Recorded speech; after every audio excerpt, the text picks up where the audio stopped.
আসসালামু আলাইকুম। আজকে আমার মামাতো বোন ইন্তেকাল করেন ভোর 5টায়। সবাই ওর জন্য দোয়া করবেন, আল্লাহ যেন তার কবরকে জান্নাতের বাগান করে দেয়। আরাফার দিনে আল্লাহ যেন তার সমস্ত গুনাহগুলি মাফ করে তাকে জান্নাতুল ফেরদাউস দান করে। সবাই ওর জন্য দোয়া করবেন।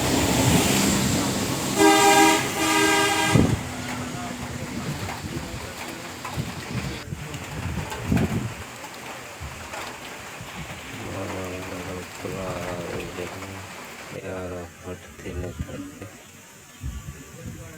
জান্নাতুল ফেরদাউস নসিব করে। সকলে দোয়া করবে।